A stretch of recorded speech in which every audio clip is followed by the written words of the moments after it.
يا رب أسألك التقى في كل حال.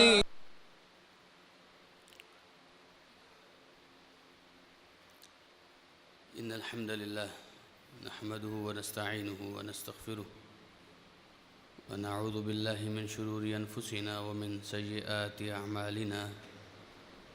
من يهده الله فلا مضل له ومن يضلل فلا هادي له، وأشهد أن لا إله إلا الله وحده لا شريك له، وأشهد أن محمدًا عبده ورسوله.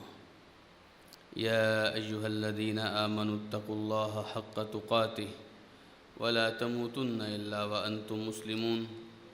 يا أيها الناس اتقوا ربكم الذي خلقكم من نفس واحدة وخلق منها زوجها وبث منهما رجالا كثيرا ونساء، واتقوا الله الذي تساءلون به والأرحام إن الله كان عليكم رقيبا. يا أيها الذين آمنوا اتقوا الله وقولوا قولا سديدا يصلح لكم أعمالكم ويغفر لكم ذنوبكم، ومن يطع الله ورسوله فقد فاز فوزا عظيما. أما بعد، فإن خير الحديث كتاب الله، وخير الهدي هدي محمد صلى الله عليه وسلم، وشر الأمور محدثاتها، وكل محدثة بدعة، وكل بدعة ضلالة، والضلالة في النار. اللهم صل على محمد وعلى آل محمد كما صليت على إبراهيم وعلى آل إبراهيم إنك حميد مجيد.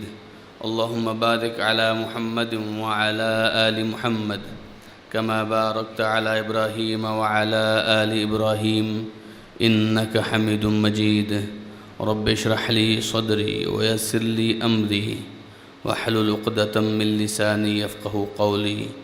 رب زدني علما، فقد قال الله عز وجل في كلامه المجيد: أعوذ بالله السميع العليم من الشيطان الرجيم من همزه ونفخه ونفثه. إنا نحن نزلنا الذكر وإنا له لحافظون.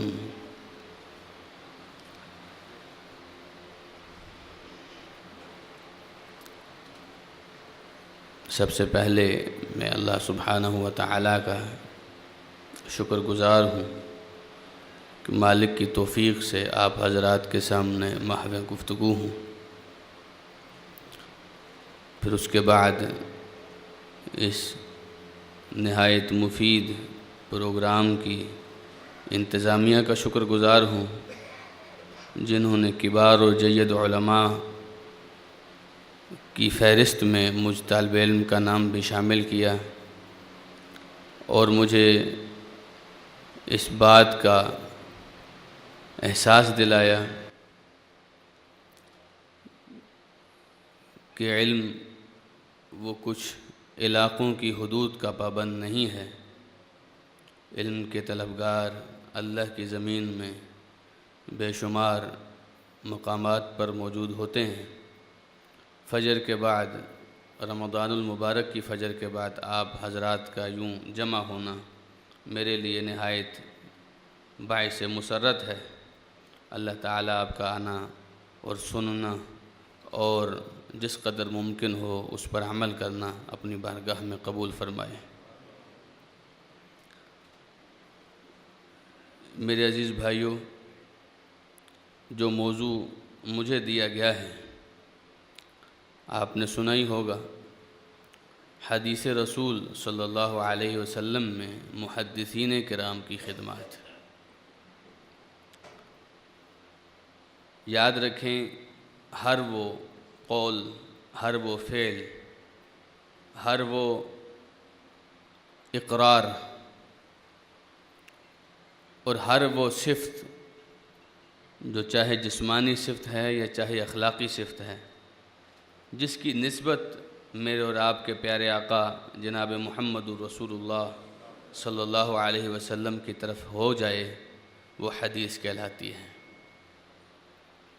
گویا اللہ تعالیٰ نے اس زمین میں ایسا گروہ بھی پیدا کیا جس نے ہمارے آقا جناب محمد رسول اللہ صلی اللہ علیہ وسلم کے اقوال کو، آپ کے افعال کو، اگر آپ کے سامنے کسی صحابی نے کوئی عمل کیا، کوئی بات کہی اور آپ وہاں خاموش رہے، آپ کا اقرار، آپ علیہ الصلاۃ والسلام کی جسمانی حیت و صفات کیا تھیں، آپ کی اخلاق کیا تھے، ان چیزوں میں سے ہر ایک کو ہم تک پہنچانے کے لیے جتنی جد و جہد اور مشقت کی، اس کا بدلہ ہم انہیں نہیں دے سکتے۔ آپ اندازہ کیجئے کہ کچھ لوگ ایسے تھے جنہوں نے نہ دن کی روشنی، نہ دھوپ اور مشقت دیکھی، نہ رات کی تاریکیاں دیکھیں، جنہوں نے آسانی دیکھی نہ مشکل دیکھی، جنہوں نے یہ تک نہیں دیکھا کہ میرے گھر کا کیا بنے گا، جنہوں نے یہ تک نہیں دیکھا کہ دنیا میں میرا کیا بنے گا۔ ایک مقصد تھا کہ محمد الرسول اللہ صلی اللہ علیہ وسلم کی حدیث مجھ سے چھوٹ نہ جائے۔ آپ اندازہ کریں کہ عبداللہ ابن عباس رضی اللہ عنہ چھوٹی عمر میں تھے۔ جب رسول اللہ فوت ہوئے صلی اللہ علیہ وسلم تو عبداللہ ابن عباس کی عمر تقریباً 13 سال تھی۔ 13 سال، ہمارے ہاں 13 سال کے بچے کو سمجھ بھی نہیں آتی۔ یہ اپنے ایک دوست سے کہنے لگے کہ رسول اللہ صلی اللہ علیہ وسلم تو فوت ہو گئے، آؤ ہم چلتے ہیں آپ کے صحابہ کے پاس، جنہوں نے نبی علیہ السلام کی صحبت میں وقت گزارا ہے، جنہوں نے نبی کریم صلی اللہ علیہ وسلم کی مبارک باتیں سنی ہیں، جنہوں نے دیکھا کہ آپ علیہ السلام کی صبحیں شامیں کیسے گزرتی تھیں، ان سے علم لیتے ہیں۔ عین ممکن ہے یہ صحابہ بھی چلے جائیں اور پھر ہمیں علم دینے والا کوئی نہ رہے، ہم اس وقت کے آنے سے پہلے علم حاصل کر لیتے ہیں۔ وہ دوست کہنے لگا کہ عبداللہ تو کیا سمجھتا ہے، لوگ علم حاصل کرنے کے لیے تیرے پاس آئیں گے، چھوڑ اس بات کو، اپنا کام کر۔ عبداللہ ابن عباس کہتے ہیں میں نے دیکھا کہ وہ میرا ساتھ دینے والا نہیں ہے، میں نے اس کو چھوڑ دیا اور میں لگا علم کے حصول کے لیے لوگوں کے دروازوں پر جانے۔ کہتے ہیں کبھی ایسے ہوتا کہ میں کسی انصاری کے دروازے کے پاس جاتا، پتہ کرتا گھر میں ہے کہ نہیں، معلوم ہوتا کہ وہ قیلولہ کر رہا ہے۔ قیلولہ آپ جانتے ہیں کہ کڑکتی دھوپ میں ظہر کے وقت ہوتا ہے، تو مجھے پتہ چلتا وہ قیلولہ کر رہا ہے، تو کہتے ہیں میں اس کو جگاتا نہیں، میں اپنی چادر اس کے دروازے کے قریب ہی بچھا کر وہیں لیٹ جاتا ہوں، اور جب ہوا چلتی تو اس کی وجہ سے جو گرد و غبار اڑتا وہ میرے منہ کو بالکل غبار آلود کر دیتا، اور جب وہ آدمی قیلولہ کر کے گھر سے باہر آتا تو مجھے دیکھ کر کہتا اے رسول اللہ کے بھائی۔ آپ جانتے ہیں نا عبداللہ ابن عباس نبی علیہ السلام کے چچا زاد بھائی تھے، تو کہتے اے رسول اللہ کے بھائی، آپ میرے دروازے پر اور یہ حالت لے کر آپ مجھے حکم کرتے، میں آپ کے پاس آتا، آخر کیا وجہ تھی کہ آپ میرے گھر پر تشریف لائے؟ کہنے لگے نہیں، میں آپ سے علم لینے آیا ہوں اور علم حق رکھتا ہے کہ اس کے پاس چل کر آیا جائے، ایسا نہیں ہے کہ میں آپ کو اپنے پاس بلا کر رسول اللہ کی حدیثیں سنوں۔ یہاں سے آغاز تھا یہ رسول اللہ صلی اللہ علیہ وسلم کے علم کا، یہ حدیث کی خدمت کا۔ سیدنا امامنا محدثین کے امام، جنہیں خود رسول اللہ صلی اللہ علیہ وسلم نے یہ سرٹیفکیٹ دیا تھا کہ آپ حدیث کے نہایت حریص ہیں۔ صحیح بخاری کی حدیث ہے، نبی کریم صلی اللہ علیہ وسلم سے ابو ہریرہ پوچھنے لگے یا رسول اللہ من اسعد الناس بشفاعتک یوم القیامہ، لوگوں میں آپ کی سفارش کا حق رکھنے والا سب سے زیادہ سعادت مند ترین آدمی کون ہوگا؟ قیامت کے دن آپ لوگوں کی سفارش کریں گے، وہ کون خوش نصیب ترین آدمی ہوگا جو آپ کی سفارش کا حقدار بنے گا؟ نبی علیہ السلام نے جواب بعد میں دیا، پہلے فرمایا ابو ہریرہ مجھے یقین تھا اس حدیث کے بارے میں تم سے پہلے مجھ سے یہ سوال اور کوئی نہیں کرے گا۔ کیوں؟ فرمایا لما رأیتک حرصک فی الحدیث، میں نے تمہاری حرص دیکھی ہے، حدیث کے لیے تڑپ دیکھی ہے، تمہاری لالچ دیکھی ہے، تم میری حدیث کے کتنے حریص ہو مجھے معلوم تھا یہ سوال تم ہی سب سے پہلے کرو گے۔ پھر آپ نے فرمایا اسعد الناس بشفاعتی یوم القیامہ من قال لا الہ الا اللہ خالصا من قبل قلبی، میری شفاعت کا حقدار قیامت کے دن وہ ہوگا جس نے لا الہ الا اللہ خالص دل سے کہا ہوگا۔ تو ابو ہریرہ رضی اللہ تعالی عنہ رسول اللہ کے وہ صحابی تھے جن پر عام طور پر لوگ اعتراض کرتے تھے کہ یہ اتنی حدیثیں بیان کرتا ہے۔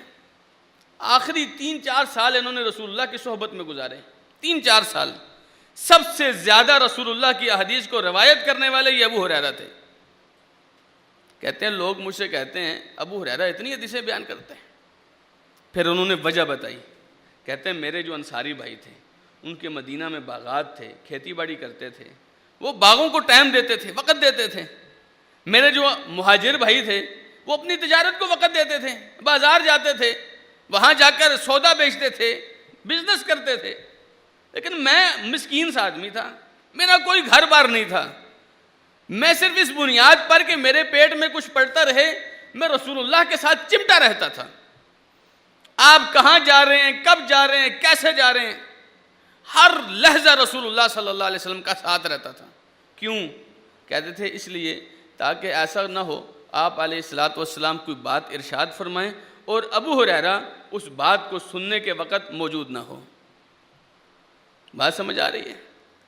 کبھی ایسا ہوتا، ابو ہریرہ رضی اللہ عنہ بیان کرتے ہیں، کبھی ایسا ہوتا کہ میں بھوک کی وجہ سے، کوئی کمائی کا ذریعہ تو تھا نہیں، کوئی فنڈنگ کا بھی ذریعہ نہیں تھا، کہتے ہیں بھوک کی وجہ سے کبھی میں گر پڑتا زمین پر اور لوگ میری گردن پہ پاؤں رکھ کے سمجھتے کہ اس کو دورہ پڑا، یہ گرا ہوا ہے، حالانکہ مجھے کوئی دورہ نہیں تھا، مجھے بھوک نے اتنا کمزور کر رکھا تھا کہ میں گر گیا تھا۔ ایک دن کہتے ہیں مجھے رسول اللہ صلی اللہ علیہ وسلم نے پکڑا اور آپ اپنے گھر لے گئے۔ گھر لے کے جا کے آپ نے پوچھا گھر میں کچھ کھانے کے لیے ہے؟ آپ کو بھی معلوم نہیں تھا میرے گھر میں کچھ کھانے کے لیے ہوتا ہے کہ نہیں۔ گھر سے پتہ چلا کہ ایک دودھ کا گلاس کہیں سے تحفہ آیا ہے۔ ابو ہریرہ رضی اللہ عنہ کہتے ہیں رسول اللہ نے وہ دودھ کا گلاس لیا، میں نے سوچا، ابو ہریرہ کہتے ہیں میں نے سوچا آج کچھ گزارا ہو جائے گا۔ اللہ کے رسول نے جب دودھ کا گلاس لیا تو مجھ سے کہا ابو ہریرہ جاؤ اہل صفہ کو بلا کے لے آؤ۔ کہتے ہیں اہل صفہ 30-35 کے قریب تھے۔ میرے دل میں آیا ایک گلاس ہے، اس سے اہل صفہ کا کیا بنے گا، مجھے دیتے، میں بھوک سے بلک رہا ہوں، مجھے دیتے میرا کچھ گزارا ہو جاتا۔ لیکن رسول اللہ صلی اللہ علیہ وسلم کا حکم تھا، اس کا انکار ممکن ہی نہیں تھا، کسی مسلمان کے لیے ہو ہی نہیں سکتا اللہ کے رسول ایک بات کریں اور اس کو پورا نہ کریں۔ کہتا ہے میں گیا اہل صفہ کو بلا کے لایا، وہ آئے، اللہ کے رسول نے گلاس میرے ہاتھ میں پکڑایا، مجھے فرمایا ابو ہریرہ ان کو پلاؤ۔ کہتے ہیں میں نے جب پہلے آدمی کو دیا نا، اس نے ایسے غٹ کر کے پیا، مجھے لگا گلاس ابھی گیا، گلاس ختم ہو جائے گا۔ اس نے پینے کے بعد مجھے پکڑایا، میں نے دوسرے کو دیا، تیسرے کو دیا۔ کہتے ہیں جب میں کسی کو گلاس دیتا میں سوچتا اب تو گیا، ختم ہو گیا، میرے لیے کچھ نہیں بچے گا۔ سب نے پیا، سب نے جب پی لیا تو رسول اللہ صلی اللہ علیہ وسلم نے فرمایا ابو ہریرہ تم پیو۔ ابو ہریرہ کہتے ہیں میں نے گلاس لے کر پیا اور خوب پیا، جب جی بھر گیا تو میں نے رسول اللہ کو واپس کیا، آپ نے فرمایا ابو ہریرہ اور پیو۔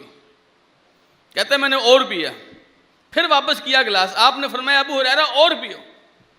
کہتے ہیں میں نے کہا اللہ کے رسول اب تو حلق تک پہنچ گیا، اب اور گنجائش نہیں ہے، پھر رسول اللہ صلی اللہ علیہ وسلم نے لے کر پیا۔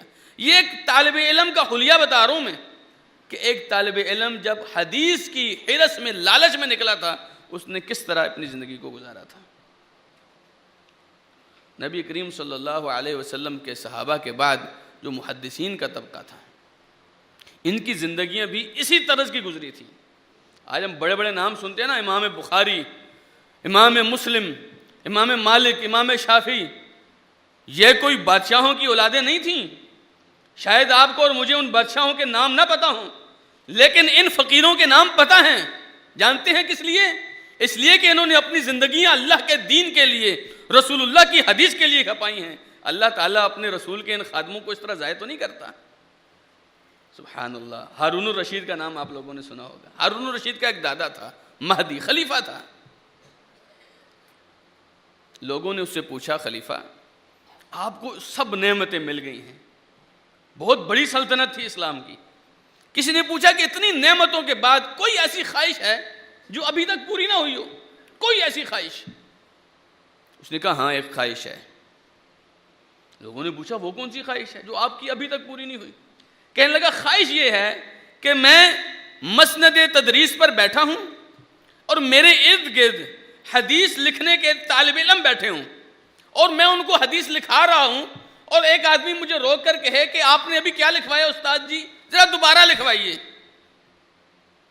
یہ لذت لینا چاہتا ہوں میں، یہ مجھے ابھی تک میسر نہیں آئی. اگلے دن جب وہ خلیفہ اپنے دربار میں آیا، دیکھا سارے وزیر مشیر ان کی اولادیں ہاتھ میں قلم کرتاس لے کر بیٹھے ہیں، خلیفہ کی یہ خواہش بھی پوری کرتے ہیں. جب خلیفہ دربار میں آیا اس نے دیکھا ان لوگوں کو، کہنے لگا لستم ہم، تم وہ نہیں ہو جن لوگوں کی میں نے بات کی تھی نا، جن کی مجلس میں میں بیٹھنا چاہتا تھا، تم وہ نہیں ہو. وہ تو وہ ہیں جن کے کپڑے سیاہی کے دھبوں سے گدلے ہوئے ہوتے ہیں، جن کے سر دھوڑ اور غبار سے گدلے ہوتے ہیں، جو مسکینی کی حالت میں ہوتے ہیں، ٹاٹوں پر بیٹھتے ہیں، تمہاری طرح وزیروں کی کرسیوں پر نہیں بیٹھتے. وہ لوگ، ان کو جو لذت میسر آتی ہے، وہ لذت چاہتا ہوں، وہ کیسے مل سکتی ہے؟ بات سمجھ رہے ہیں نا؟ یہ حدیث کے طالب اور حدیث کی خدمت کے لیے ان لوگوں نے جو کوششیں صرف کی وہ ایسا نہیں تھا جیسے آج ہم سوچتے ہیں نا کہ بڑے بڑے لوگ تھے. ان لوگوں کا یہ نام اللہ تعالیٰ نے اپنے رسول کی خدمت کی وجہ سے ذکر کیا ہے. تو آئیے میں آپ کے سامنے چند ایسی باتیں رکھتا ہوں جو رسول اللہ صلی اللہ علیہ وسلم کی حدیث کے ان خادموں نے جو جن چیزوں پر عمل کیا، جن کی وجہ سے یہ حدیثیں ہم تک پہنچی ہیں. ابو ہریرہ رضی اللہ عنہ کہتے ہیں رسول اکرم صلی اللہ علیہ وسلم نے ایک دن کہا، ابو ہریرہ کوئی آدمی یہاں پر اپنی چادر بچھائے، میں اس چادر پر اپنی کچھ بات کروں گا، اس کے بعد جب وہ چادر اٹھا کے اپنے سینے سے لگائے گا اسے میری حدیث کبھی بھولے گی نہیں. سبحان اللہ.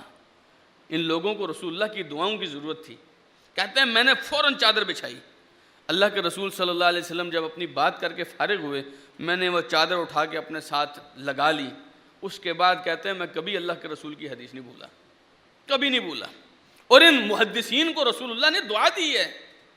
یہ عام لوگ نہیں، یہ رسول اللہ کی دعا یافتہ ہیں. آپ نے فرمایا نضر اللہ امرأ سمع مقالتی فحفظها ووعاها ثم اداها كما سمعها منی. اللہ ایسے لوگوں کے چہروں کو تر و تازہ رکھے جس نے میری حدیث کو سنا، میری حدیث کو سنا، اس کو یاد کیا، اس کو محفوظ کیا، پھر جب وقت آیا اس نے اس حدیث کو اسی طرح لوگوں کے سامنے بیان کیا. اللہ اس آدمی کے چہرے کو خوش کر دے. اور ان لوگوں کے چہروں کو اللہ تعالیٰ نے اس طرح خوش کیا.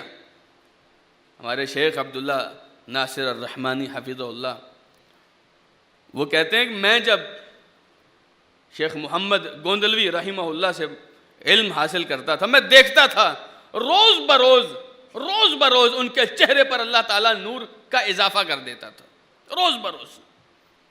کیونکہ یہ رسول اللہ کی دعا تھی، اللہ تعالیٰ ان کے چہرے کو روشن کرے گا. ابو ہریرہ کہتے ہیں لوگوں نے باتیں بنائی، یہ بڑی حدیث ہے. ایک دفعہ امی جان سیدہ عائشہ رضی اللہ عنہ نے بلایا، ابو ہریرہ یہ کون سی حدیثیں تو بیان کرتا رہتا ہے، اتنی حدیثیں کہاں سے لے آتا ہے؟ ہم بھی رسول اللہ کے ساتھ رہے تھے، ہم نے بھی رسول اللہ کی باتیں سنی ہیں، لیکن اتنی حدیثیں تو ہم نہیں بیان کرتے جتنی تو بیان کرتا ہے. ابو ہریرہ کہتے ہیں امی جان بات یہ ہے، آپ بناؤ سنگھار میں، آپ سرما لگانے میں، آپ بال بنانے میں مگن رہتی تھی، آئینے کے سامنے مگن رہتی تھی. رسول اللہ صلی اللہ علیہ وسلم کے لیے بناؤ سنگھار کروں. کہتی ہیں مجھے ان چیزوں کی ضرورت نہیں تھی، مجھے ضرورت تھی تو رسول اللہ کی حدیث کی ضرورت تھی، میں اس کے ساتھ لگا رہتا تھا. ابو ہریرہ نے کبھی نہیں سوچا مجھے یہ چیز چاہیے، دنیا میں اس طرح رہنا ہے، کچھ نہیں سوچا. ایک چیز سوچی ہے، مجھے رسول اللہ کی حدیث چاہیے. ان لوگوں نے اللہ کے رسول صلی اللہ علیہ وسلم کی ہر بات کو محفوظ کیا. آج آپ دیکھیں نا صحیح بخاری میں، صحیح مسلم میں، ابو داؤد میں، ترمذی میں بے شمار حدیثیں ہیں. حتیٰ کہ رسول اللہ صلی اللہ علیہ وسلم نے قضاء حاجت کیسے فرمائی تھی یہ بھی موجود ہے. کیوں موجود ہے؟ کس کی وجہ سے موجود ہے؟ انہی لوگوں کی قربانیاں اور کوششیں ہیں جس کی وجہ سے آج آپ کے سامنے یہ دین حنیف محفوظ ہے. وگرنہ کیا تھا؟ پچھلی قوموں کی طرح ہمیں بھی بغیر کسی سبب کے کہانیاں اور قصے اور حکایتیں بیان کرنی پڑتی. بغیر کسی سند کے ہم ایسے ہی دین کو آگے پہنچاتے رہتے جس دین کا نہ کوئی سر تھا نہ کوئی پیر تھا. امام زہری رحمہ اللہ کے سامنے ایک آدمی نے ایک حدیث پڑھی.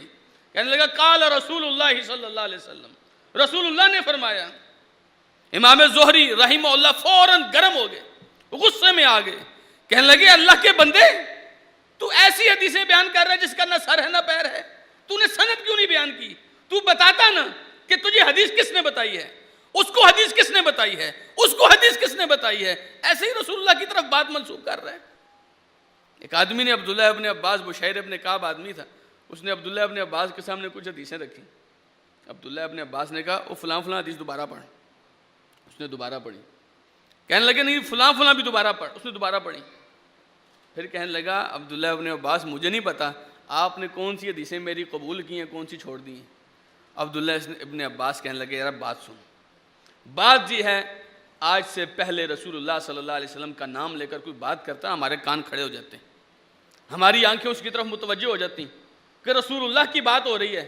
لیکن پھر ہم نے دیکھا لوگوں نے ہر آسان اور ہر مشکل گھاٹی میں قدم رکھنا شروع کر دیا ہے, ہر ایرے غیرے سے حدیثیں لینے شروع کر دی ہیں. اب ہم احتیاط کرتے ہیں یہ حدیث ہے بھی کہ نہیں ہے. سیدنا علی رضی اللہ عنہ کہتے تھے جب مجھے کوئی حدیث رسول بیان کرتا ہے میں اسے قسم لیتا ہوں, قسم کھا کر بتا تو نے رسول اللہ سے سنا ہے.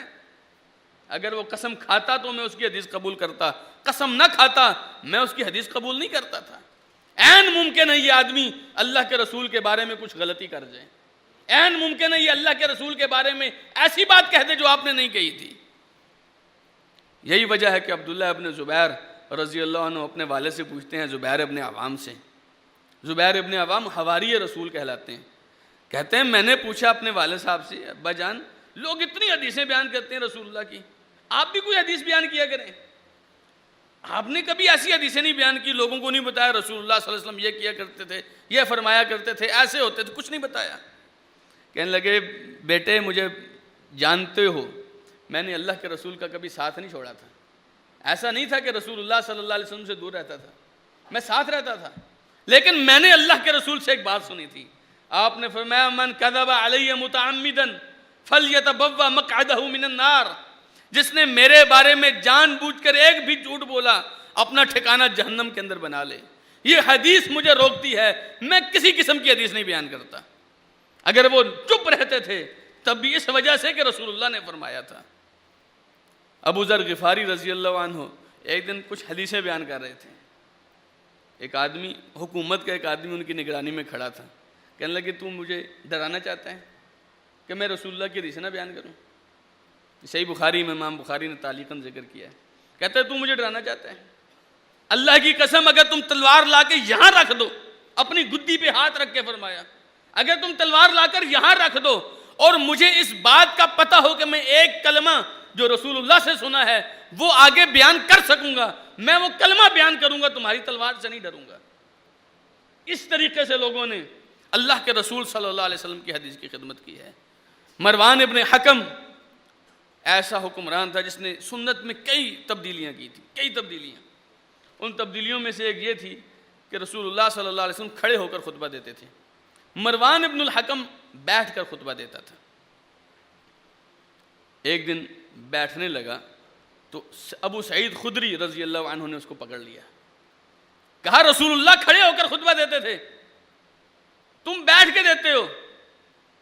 کہنے لگا تم نے جو حدیثیں سن رکھی ہیں اب وہ زمانہ نہیں ہے, اب زمانہ بدل گیا ہے. ابو سعید خدری رضی اللہ, ایک حکمران کے ساتھ, پوری دنیا کا بادشاہ ہے, اس کے ساتھ بات کرنے کا انداز دیکھیے. کہنے لگے اس خبیث کو دیکھو, یہ خطبہ بیٹھ کر دیتا ہے, رسول اللہ صلی اللہ علیہ وسلم کھڑے ہو کر خطبہ دیتے تھے. میرے عزیز بھائیوں, یہ جو حدیثیں ہم تک پہنچتی ہیں نا, آج لوگوں نے اختلافی مسائل بنا رکھے ہیں.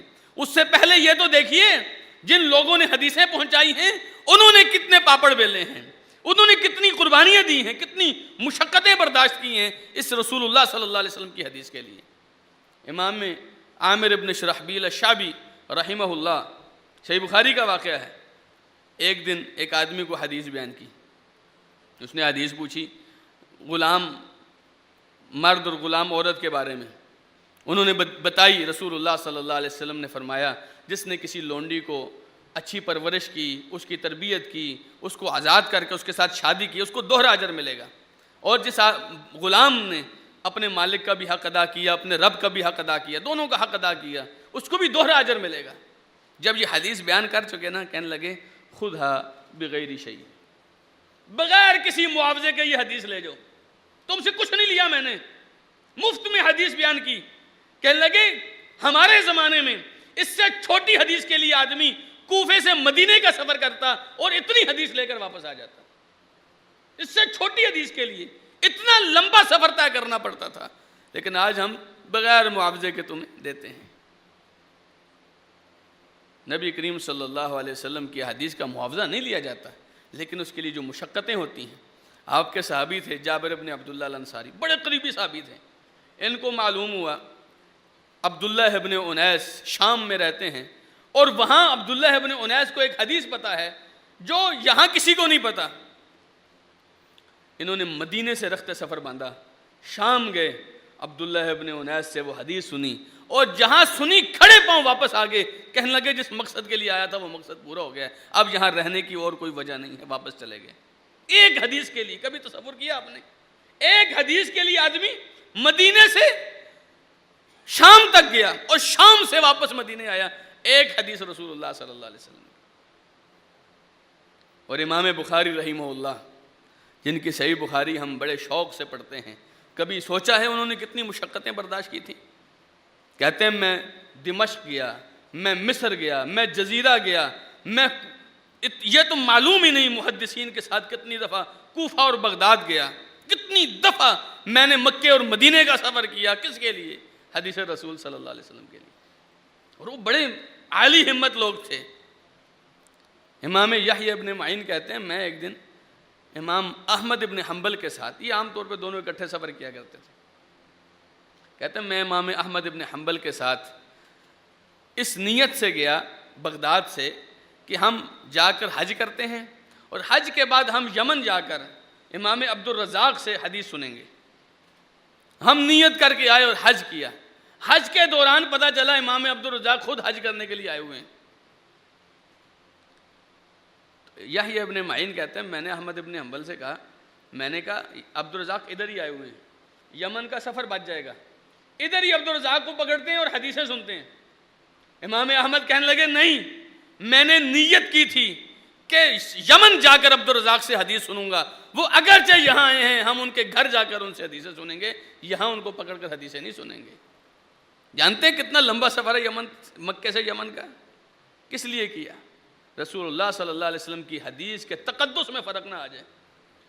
امام بخاری رحمہ اللہ بے یار و مددگار، مسافر اور غریب الدیار ہو کر فوت ہوئے، امام الدنیا تھے، اتنے بڑے امام تھے کہ اللہ سبحانہ و تعالیٰ نے ان جیسا کبھی پیدا نہیں کیا ہے اس امت کے اندر صحابہ کے بعد۔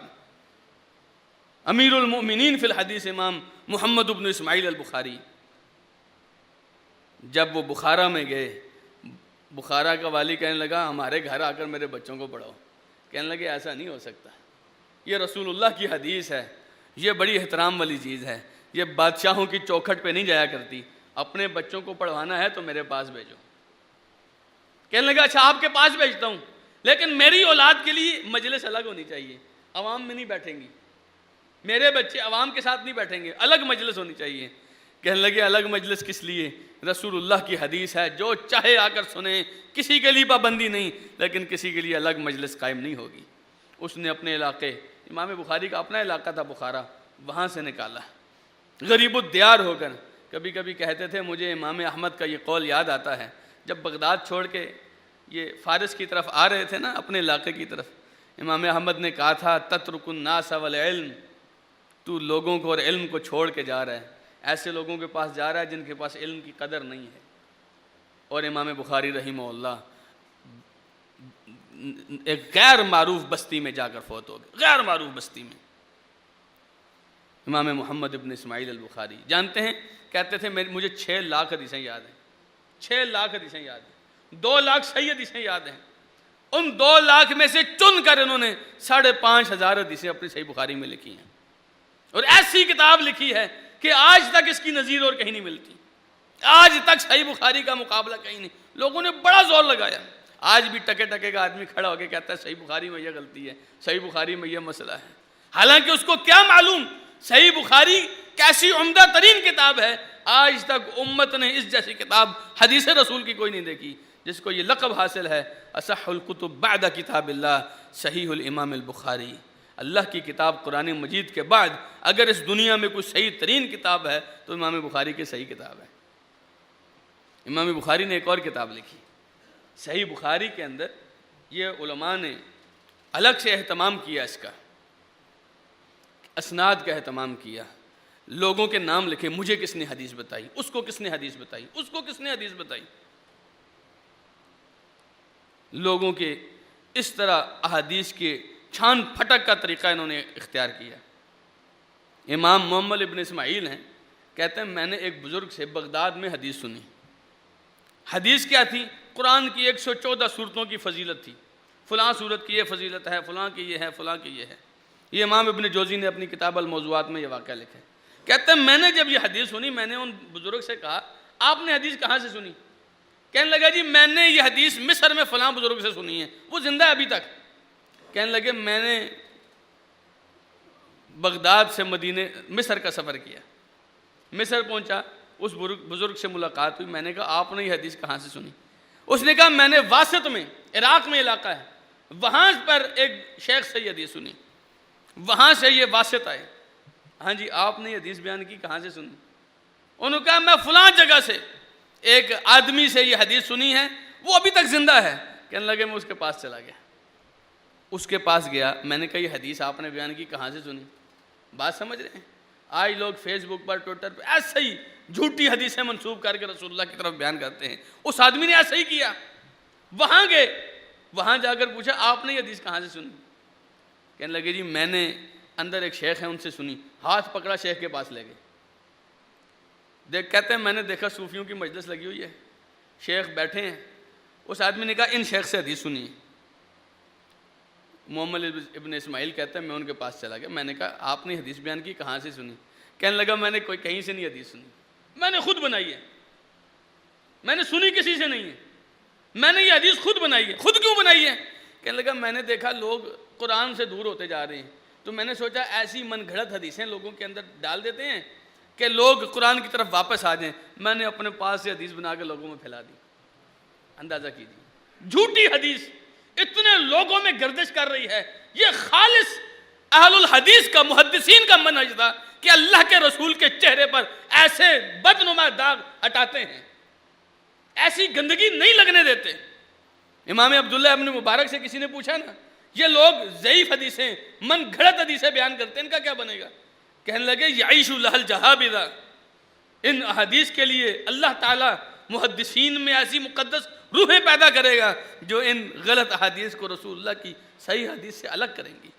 ایسا نہیں ہو سکتا آپ تک کوئی کلمہ ایسا پہنچے جو رسول اللہ صلی اللہ علیہ وسلم نے نہ بیان کیا ہو اور اس کلمے کو رد کرنے والا کوئی نہ، ایسا نہیں ہو سکتا۔ امام ابو داود رحمہ اللہ جن کے سنن ابی داود ہے، کہا جاتا تھا کہ خلق من اجل الحدیث، انہیں اللہ تعالیٰ نے پیدا ہی حدیث کی خدمت کے لیے کیا ہے۔ ایک آدمی آیا کہنے لگا میں آپ سے ایک بات کہتا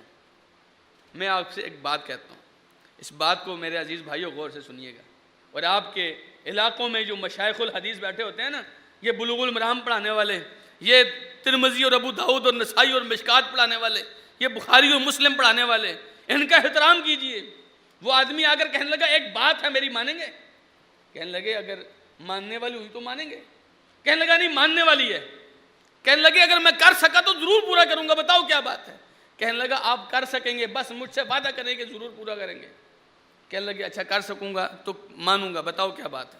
کہنے لگا اپنی زبان باہر نکالیں، آپ جس زبان سے رسول اللہ صلی اللہ علیہ وسلم کی حدیثیں بیان کرتے ہیں میں اس زبان کو چومنا چاہتا ہوں، اس زبان کو میں چومنا چاہتا ہوں جو زبان ہر وقت محمد الرسول اللہ صلی اللہ علیہ وسلم کی حدیثیں بیان کرتی. رسول اللہ نے یوں فرمایا، رسول اللہ نے یوں کیا، رسول اللہ کے سامنے یوں ہوا، رسول اللہ ایسے دکھتے تھے، رسول اللہ ایسے چلتے تھے، رسول اللہ ایسے بیٹھتے تھے، رسول اللہ صلی اللہ علیہ وسلم ایسے لیٹتے تھے. ہر بات رسول اللہ کی محفوظ ہو رہی ہے، ہر بات محفوظ ہو رہی. آخر کن لوگوں کی محنت اور مشقت کے ساتھ، کبھی سوچا آپ نے؟ آج ہم کتنے لوگ ہیں. پچھلے دنوں میں ایک واہ کینٹ میں ہمارے پاس ٹیکسلا میں ایک یونیورسٹی ہے، ہائی ٹیک یونیورسٹی، بہت معروف یونیورسٹی ہے. وہاں ایک جو دینی شعبے کا ڈین تھا، ان کے ساتھ میں مجلس میں تھا. کہنے لگے میں تقدیر کا انکار کرتے تھے.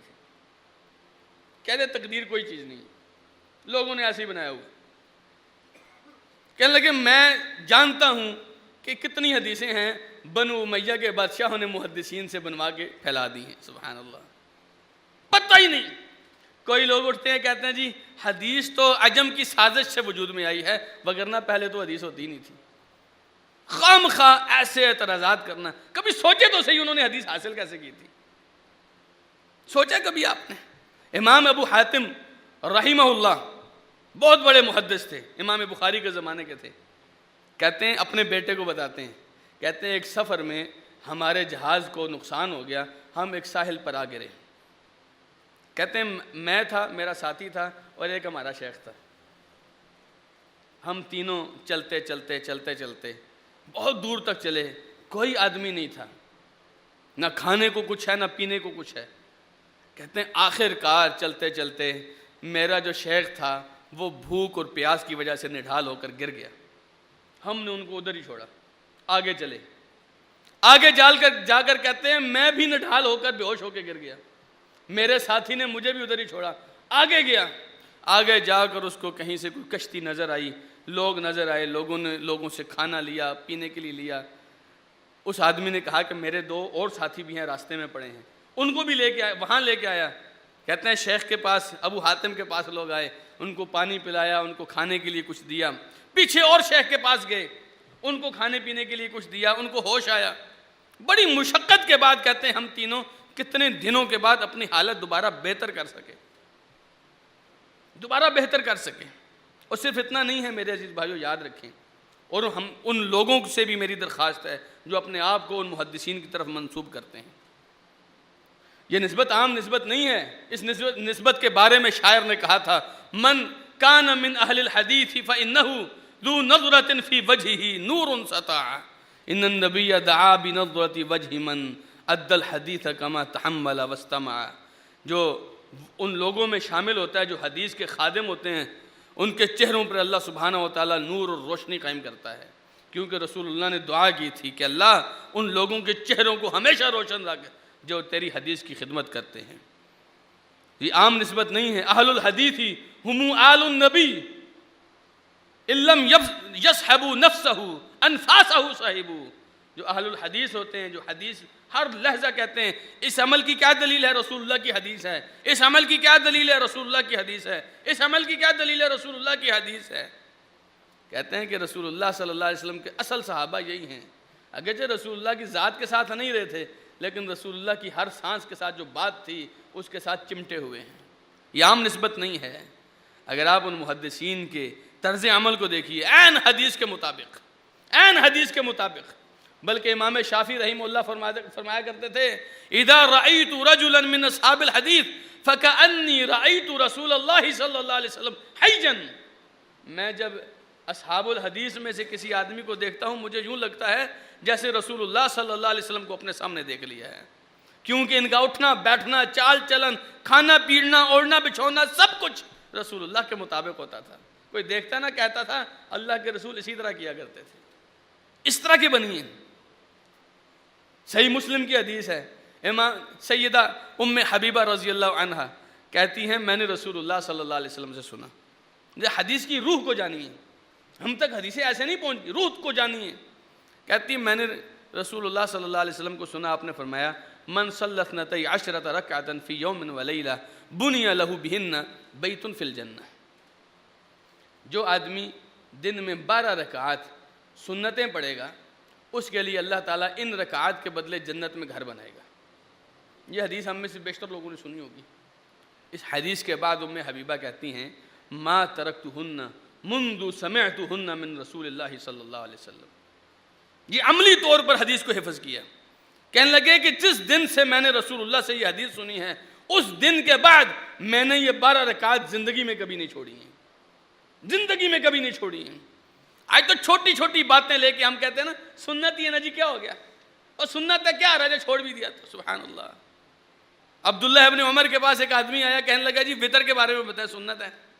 کہنے لگے جی بات یہ ہے اوتر رسول اللہ صلی اللہ علیہ وسلم و اوتر المسلمون، رسول اللہ صلی اللہ علیہ وسلم نے وطر پڑھا ہے، مسلمان وطر پڑھتے ہیں۔